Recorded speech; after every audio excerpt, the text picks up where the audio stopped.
Can you actually pronate when hitting a slice serve? Of course you can. And in fact, here's what it looks like.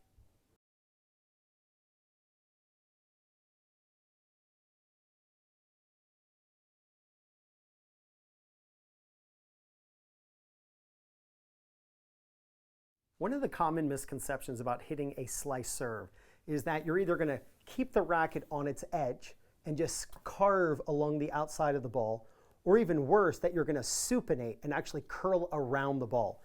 Neither one of those are actually what happens when you hit your best slice serve. You should be pronating on all of your serves, topspin, flat, and slice. So let me explain this. I'm going to kneel down so you can see this easily on camera and I don't hit the ceiling. So let's quantify the pronation. Okay, so here my strings are facing off to the left toward the strategy board, and here my strings are facing off to the right toward the stairs.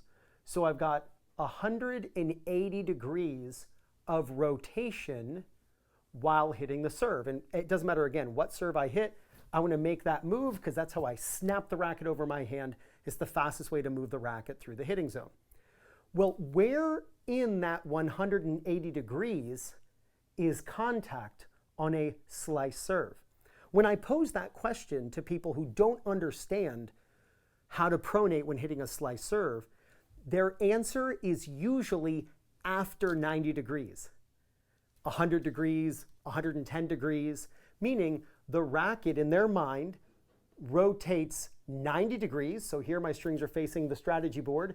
Here my strings are facing the wall.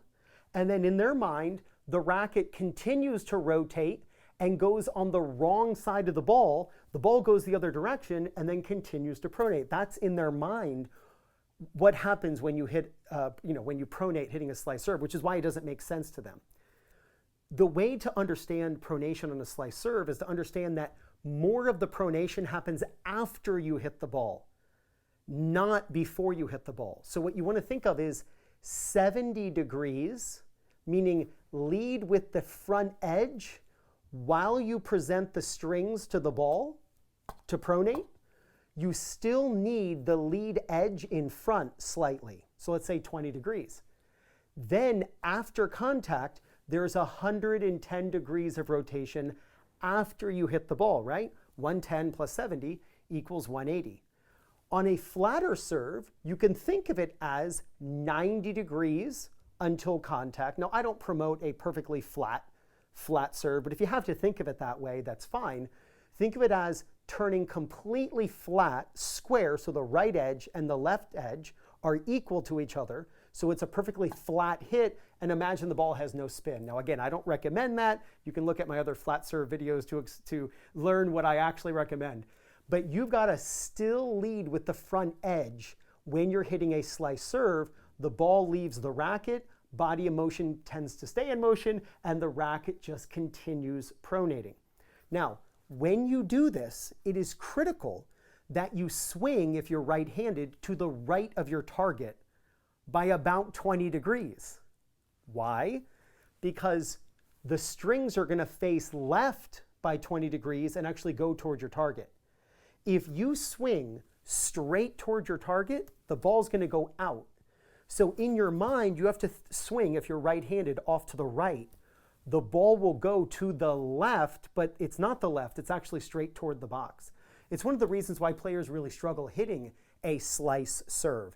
Because on the flat serve, you might swing towards your target, but on the slice serve, you've got to swing off to the right. A lefty, it's no different. You've got to rotate the racket 70 degrees by the time you contact the ball. The ball leaves the racket, and then most of the pronation happens after. Now, what's because that's pretty complicated, right? Like, how are you supposed to control that and monitor 70 degrees? That's so ridiculous, right? Well, here's the easiest way to think of it. And I'll use the Topspin Pro deconstructor to explain this. You have to think of it as all of the pronation happens after contact. Now, we know this is not true, but it's a swing thought. And my job here at 2 Minute Tennis isn't always to tell you exactly what is happening, but my job is to tell you what you need to hear to do it correctly on the court, right? I want to be helpful, not just right. I don't want to just be right. Oh, I told you I was right. No, I want to be helpful. And so an easy way to think of this is spin the ball, then pronate. spin the ball, then pronate. Now, notice I'm swinging off to, off to stage right, off to the right of the camera. But I'm not intending on hitting the ball that way. I'm kind of swinging toward my play button there.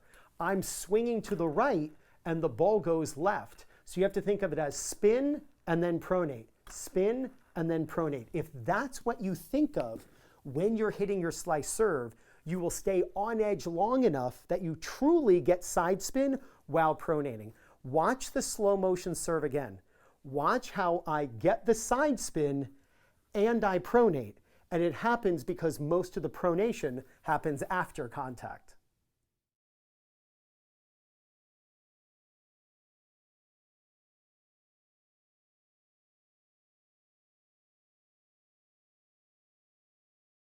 Now, if you're looking for new people in your local area to play matches against or practice with, maybe you want to find a local league at your level, or you want to find a coach who's close to you who can help you with your game, then use my link for Play Your Court, and it's playyourcourt.com/2minutetennis. When you use my link to sign up, you get 50% off.